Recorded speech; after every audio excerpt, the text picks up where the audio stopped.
नमस्कार मित्रांनो, मी अमित कदम पुन्हा एकदा स्वागत करतो तुमचं माझ्या आनंद याती या यूट्यूब चॅनलवर। स्वागत आहे तुमचं माझ्या उत्तराखंडमधील ट्रेकच्या दुसऱ्या भागामध्ये।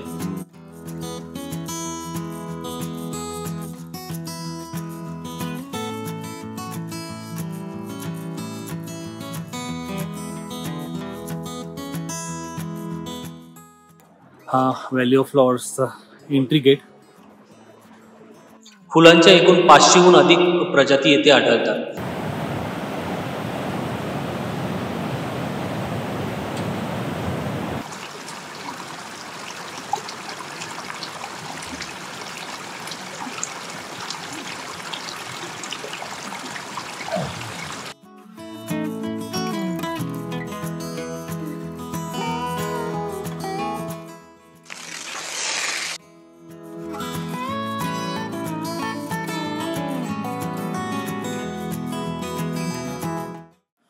नमस्कार मित्रांनो, मी अमित कदम पुन्हा एकदा स्वागत करतो तुमचं माझ्या आनंद याती या यूट्यूब चॅनलवर।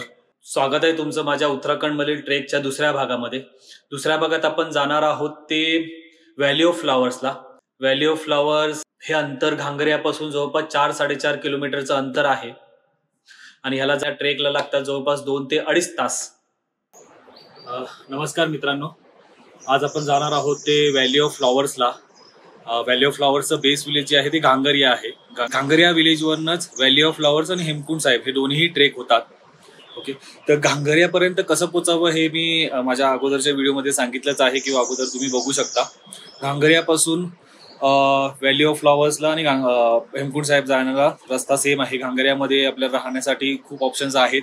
प्रायव्हेट जे ऑप्शन्स आहेत ते खूप महाग आहेत। इथे गुरुद्वारा आहे, गुरुद्वारामध्येही ऑप्शन्स डॉर्मेटरी भेटतात, डॉर्मेटरीमध्ये आपण राहू शकतो किंवा गुरुद्वारामध्ये रूमही भेटतात। आम्ही रूम घेतला होता 3 जणांसाठी 1500 रुपये, 3 बेड होते त्याच्यामध्ये। मी रूमही दाखवतो आता थोड्या वेळात।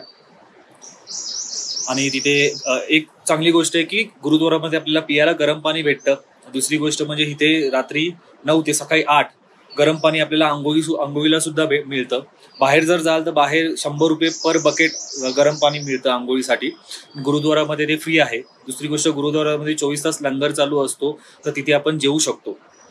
आता दुसरी गोष्ट म्हणजे अशी की हेमकुंड साहेब किंवा व्हॅली ऑफ फ्लॉवर्स इथे दोन्हीकडे जाण्यासाठी आपल्याला सकाळी लवकर चालू करावं लागतं, कारण का दुपारी 12च्या नंतर वरती एंट्री देत नाहीत आणि दोन्हीकडे राहायची सोय नाहीये। आपल्याला त्याच दिवशी खाली यायला लागतं। व्हॅली ऑफ फ्लॉवर्स तर संध्याकाळी 5च्या अगोदर आपल्याला परत रिटर्न घांगऱ्यामध्ये यावंच लागतं, कारण का तिथे खूप जंगल असल्यामुळे आणि हा सगळा एरिया नंदादेवी बायोस्फिअर रिझर्व मध्ये असल्यामुळे वरती जंगली प्राण्यांचंही भय आहे। त्यामुळे सकाळी 6-7 वाजता चालू होतो। तिथे एंट्री पॉईंट आहे, चेकपोस्ट आहे, तिकडे आपल्याला एंट्री वगैरे करायला लागते आणि त्याची पण आपण पुढे माहिती घेऊया। आणि संध्याकाळी 4-5च्या अगोदर आपल्याला रिटर्न यायला लागतं।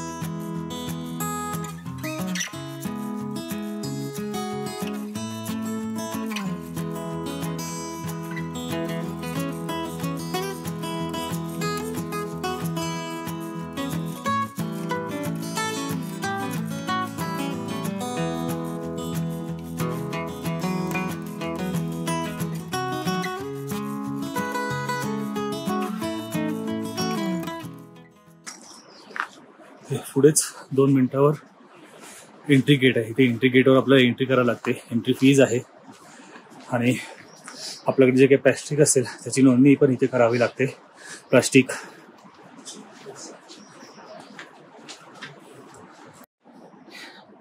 हा व्हॅली ऑफ फ्लॉवर्सचा एंट्री गेट।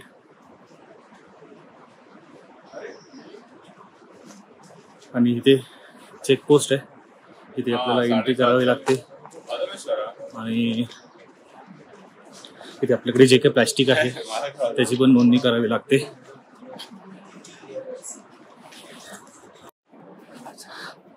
एक गोष्ट नमूद करण्यासारखी की व्हॅली ऑफ फ्लॉवरला एंट्री 7 वाजता चालू होते आणि 7 ते 12 याच्यामध्येच एंट्री देतात, त्यानंतर एंट्री नाहीये। पण सकाळी सकाळी लवकर येऊन नंबर लावावे लागतात, कारण का इथे सगळी चेकिंग होती, त्याला वेळ लागतो थोडा, त्याच्यामुळे आज थोडीशी एंट्री कमी आहे. कितना टिकट है? 200 रुपया. अच्छा 50 बढ़ गया.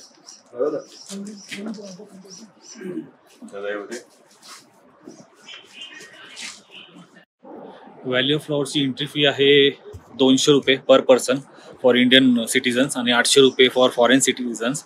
इथे प्रत्येक जे कोणी लोक आपल्याबरोबर आले त्यांचे सगळ्यांचे आधार कार्ड इथे दाखवावे लागतात. सॉफ्ट कॉपी पण चालते, मोबाईलमध्ये फोटो असेल तरी चालतं. आणि ते लोक त्याची नोंदणी करून घेतात.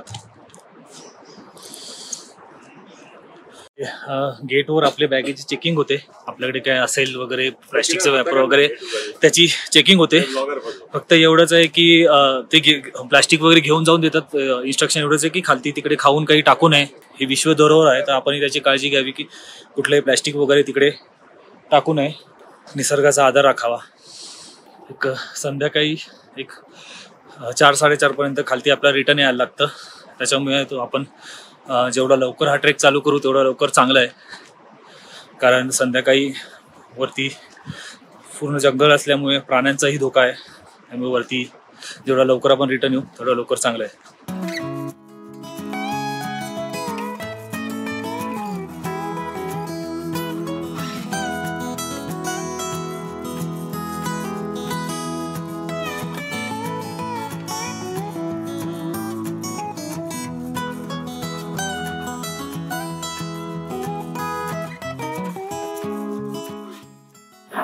एंट्री गेट पासून एक 2 ते 5 मिनिटं चालल्यावरच आपल्याला छोटासा पूल क्रॉस करावा लागतो नदीवरनं, आणि नदी वरतून वाहत येते.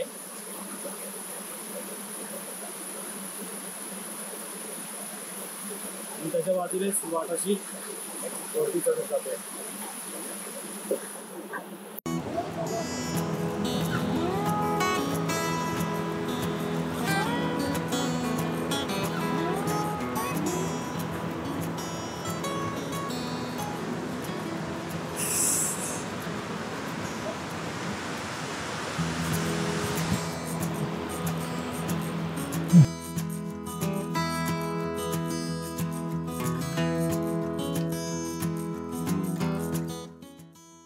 व्हॅलीच्या सुरुवातीलाच आपल्याला अशी छोटी छोटी फुलं दिसायला सुरुवात होते. फार सुंदर वाटतंय.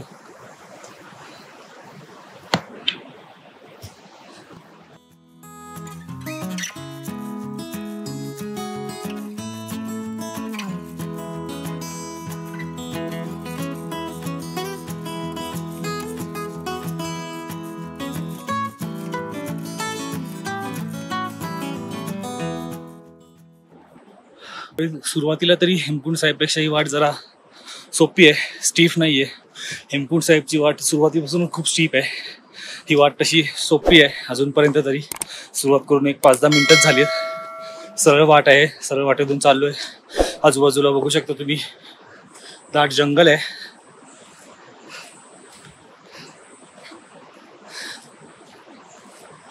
आम्ही 7च्या सुमारास सुरू केलंय. 7:45-7च्या सुमारास सुरू केलंय. 7चा टायमिंग आहे, पण ते गार्ड लवकर येतात 6:30च्या सुमारास. आपण लवकर येऊन नंबर लावला तर 7च्या अगोदर जायला मिळतं. पण 6:30-6:30च्या नंतरच एंट्री देतात, कारण का एंट्री तिथे आपली नोंदणी होते, आधार कार्ड नंबर वगैरे फोन नंबर लिहून घेतात. आपल्याकडे एक डिस्क्लेमर वर साईन घेतली जाते आणि मग आपल्याला बॅग वगैरे चेक करून पुढे सोडतात.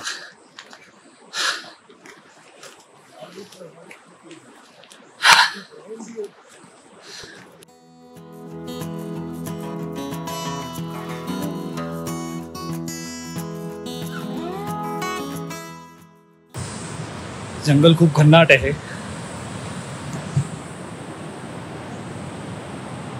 बाजूला ही पुष्पावती नदी जी व्हॅली ऑफ फ्लॉवर्सच्या वरतूनच उगम पावते. कदाचित व्हॅली ऑफ फ्लॉवर्समुळेच तिला पुष्पावती असं नाव पडलं असावं.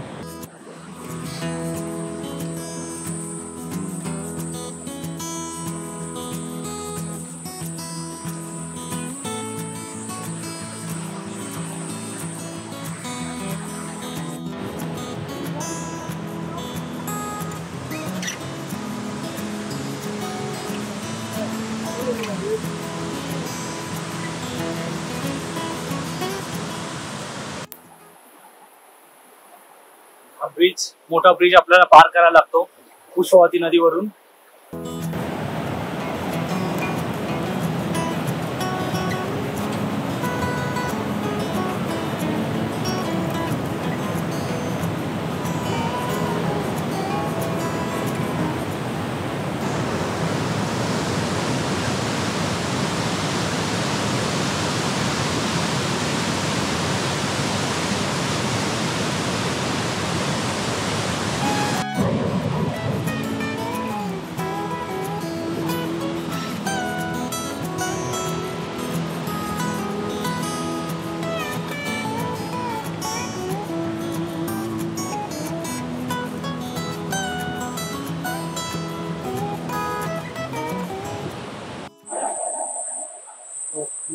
तो नदीचा पूल पार केल्यावर थोडीशी अशी अवघड चढाई येते, थोडी इन्क्लाइन होणारी स्टीप अशी.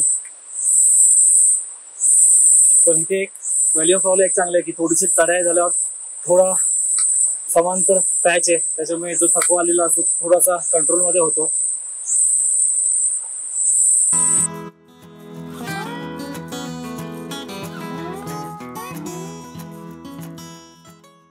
चढल्यानंतर थोडासा नॉर्मल पॅच, परत चढाई, अशी चढाई आहे सध्या तरी अशीच जाते. टोटल 4 किलोमीटरचा हा ट्रेक आहे. 2-2.5 तास लागतात असं बोलतात. बघूयात आपल्याला किती वेळ लागतो. आपण 6:45-7च्या सुमारास सुरू केलेले आहे. ठिकठिकाणी अशी मार्किंगही केलेली आहे. ज्या रस्त्याला नाही जायचं तिथे क्रॉस केलंय, त्यामुळे चुकण्याची शक्यता फार कमी आहे. रस्ताही चांगला दगडाने बांधून काढलेला आहे.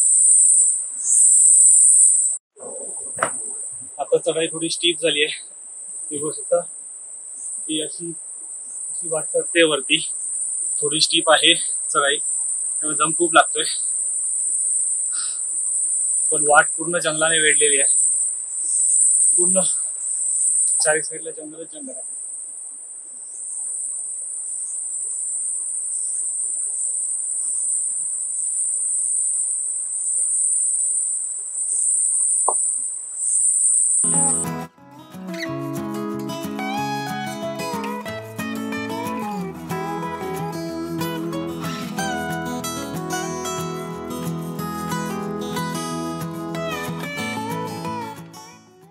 आज आपलं नशिबाने वातावरण खूप क्लिअर आहे, त्याच्यामुळे मागे तुम्ही बघू शकता ते ग्लेशियर पण दिसतोय. व्हॅलीचा खूप सुंदर नजारा दिसतोय.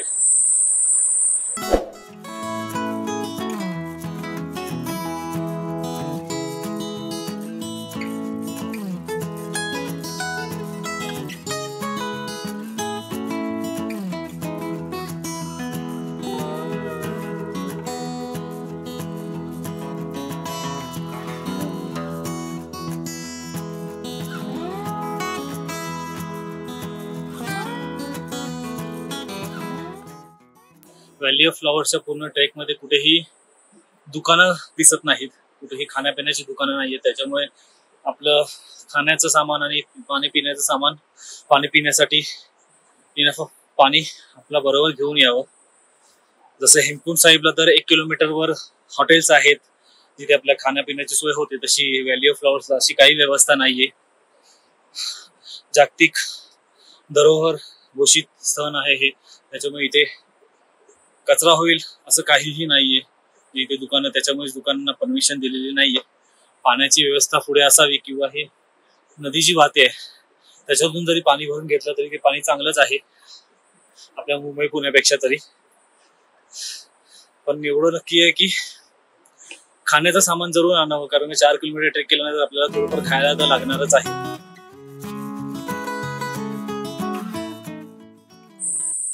एक जवळपास 1 तास चढल्यानंतर वाट आता खाली उतरते अशी.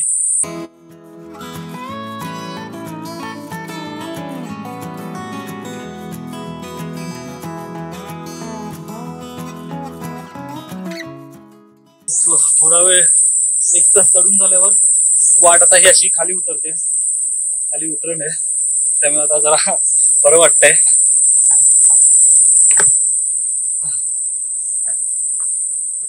सगळीकडे मार्किंग केलेली आहे, त्यामुळे चुकण्याची काही शक्यता बांधून काढलाय.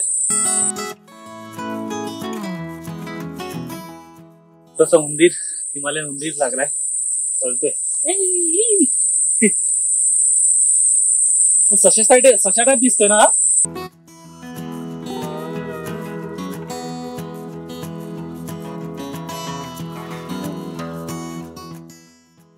निघून गेला आपल्या वाटेने, आपण त्याला काही त्रास दिलेला नाहीये. एक जवळपास 1.5 तास चालल्यानंतर हा असा पूर्ण ट्रॅव्हल्स आहे. तिथून समांतर असं जायचंय तिकडे. उभे वाट कुठे नेते आपल्याला, आणि इथे पुढेच एक गुफा आहे छोटीशी. हा बसण्याची व्यवस्था केलेली आहे इथे. ही वाट आता अशी पुढे जाते तिथे.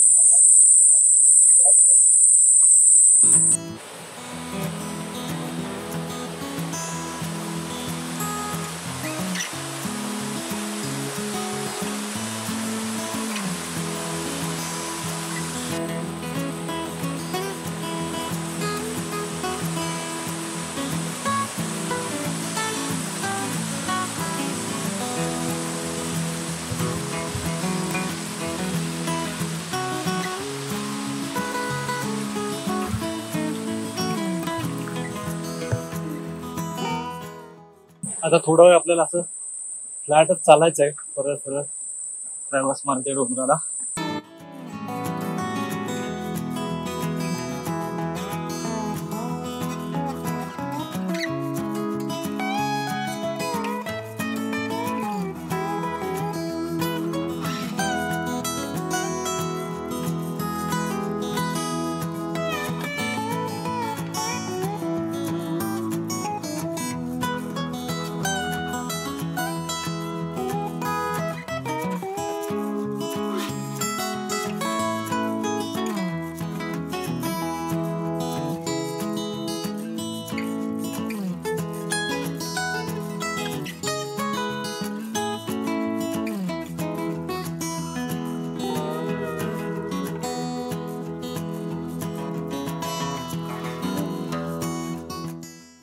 एक जवळपास 1.5 ते 2 तासाच्या ट्रेक नंतर आपण येऊन पोहोचलोय. फायनली जवळपास येऊन पोहोचलोय ते व्हॅली ऑफ फ्लॉवर्सला.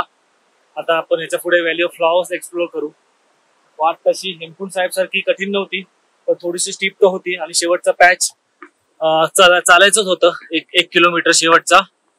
आता आपल्याला एक पुष्पावती नदी पार करून जायचंय, तेव्हा आपण पोहोचू व्हॅली ऑफ फ्लॉवर्सला.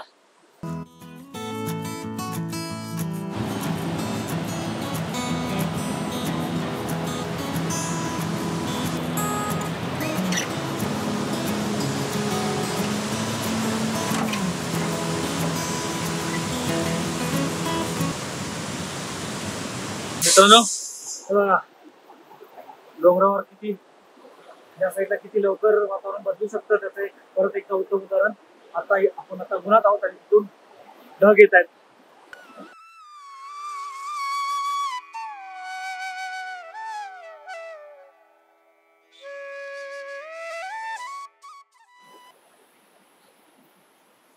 हा जो ब्रिज क्रॉस केला तिथूनच व्हॅली ऑफ फ्लॉवर्सची सुरुवात होते. पुढे हे सर्व सुंदर ढग आलेत. असं सांगितलं जातं की व्हॅली ऑफ फ्लॉवर्स दर 15 दिवसांनी आपला रंग बदलते. इथे येणारे फुलं दर 15 दिवसांनी वेगवेगळी फुलं उमलतात. त्याच्यामुळे व्हॅली ऑफ फ्लॉवर्सचा दर 15 दिवसांनी रंग बदलला तो.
व्हॅली ऑफ फ्लॉवर्स तसं खूप मोठी आहे, जवळपास 2 किलोमीटर मध्ये पसरलेली आहे.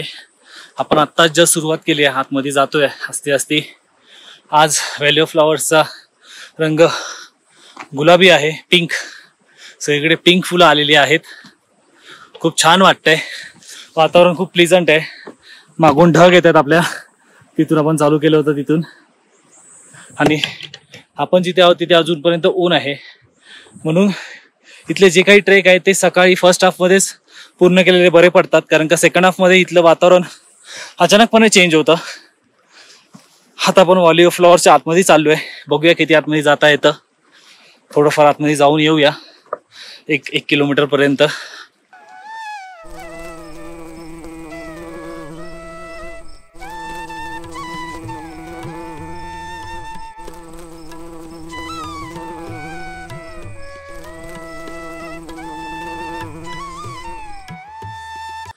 अजून एक नमूद करण्यासारखी गोष्ट म्हणजे व्हॅली ऑफ फ्लॉवर्सला येताना सेंट, अत्तर, परफ्यूम असं काही एक मारून येऊ नका, कारण का इथे फुलं खूप असल्यामुळे मधमाशा खूप आहेत. तर अत्तर किंवा सेंटच्या वासाने आपल्यावर मधमाशाचा हमल्याचे चान्सेस आहेत. सो ही काळजी घ्यावी की सेंट, अत्तर काहीही मारून येऊ नये व्हॅली ऑफ फ्लॉवर्सला येताना. व्हॅली ऑफ फ्लॉवर्सच्या इतिहासाबद्दल बोलायचं झालं तर 1931 मध्ये इंग्रज गिर्यारोहक फ्रँक स्मिथ व होल्डवर्थ यांनी गढवालमधील कॉमेट हे शिखर सर केले.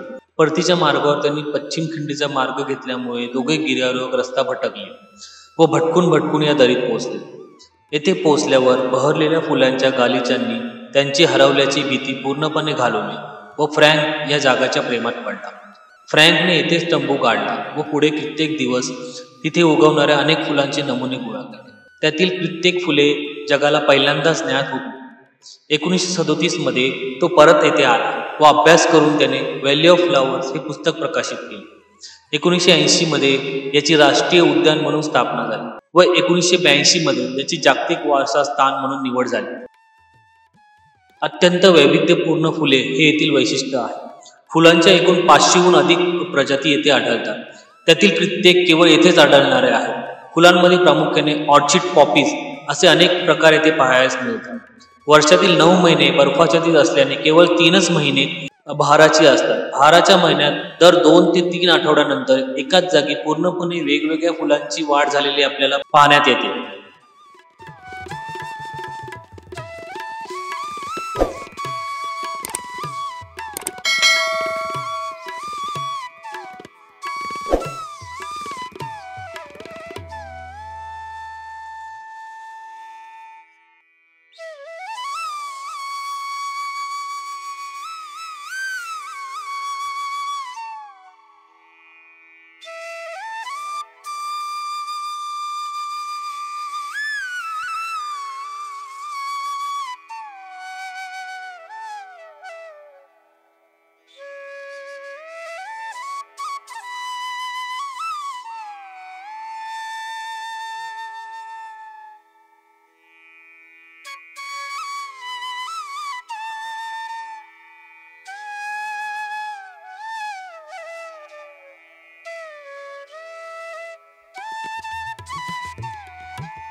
थंड आहे, खूप मस्त आहे.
आम्ही आता व्हॅलीच्या आतमध्ये अजून आतमध्ये चाललोय, जवळपास 1-1.5 किलोमीटर आतमध्ये आलोय. व्हॅली एक्सप्लोर करतोय. ते फार सुंदर मागे ढग येत आहेत.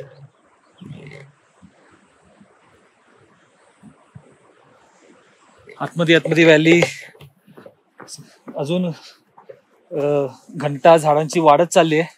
रस्ता छोटा होत चाललाय. आतमध्ये बघू कुठपर्यंत जाता येतं, तिथपर्यंत जाऊ.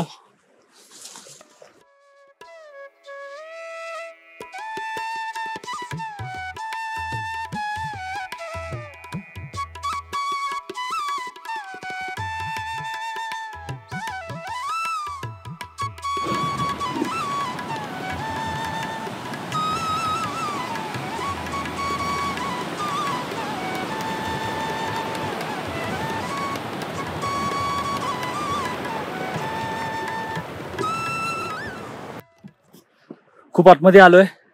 इथे हा बोर्ड आहे. इथून राईटला लेगी ग्रेव जी आहे ती 700 मीटरवर आहे आणि वे टू तुतीरप्रा खार्क हा पुढे 1 किलोमीटर आहे. आम्ही उजवीकडे जातो. इथे खालती त्या ग्रेवकडे लेगी ग्रेव कडे चाललोय.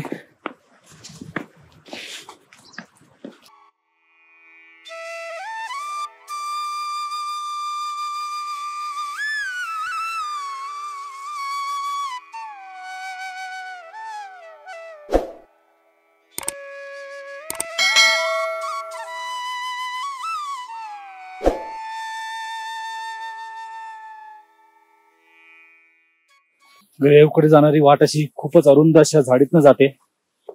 पुढे थोडीशी ओपन होते, पण सगळीकडे फुलंच फुलं आहेत. असणारच. व्हॅली ऑफ फ्लॉवर्स नाव आहे.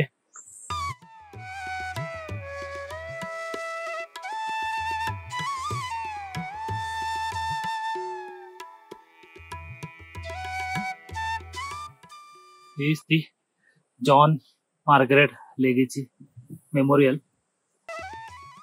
1939 मध्ये रॉयल बॉटॅनिक गार्डन्स केव्हच्या वतीने लेगी व्हॅली ऑफ फ्लॉवर्स मधील वनस्पतींचा अभ्यास करण्यासाठी भारतात आली होती.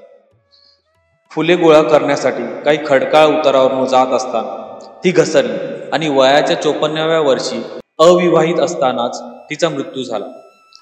पुढे लेगीची बहीण तिच्या शोधात आली होती आणि तिनेच व्हॅली ऑफ फ्लॉवर्स मध्ये लेगीची कबर बांधून घेतली.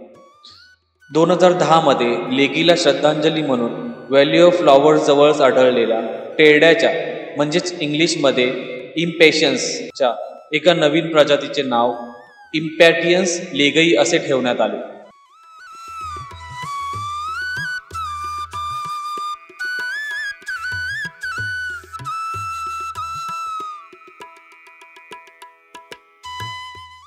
जॉन मार्गरेट लेगीची ग्रेव आणि इथेच आपला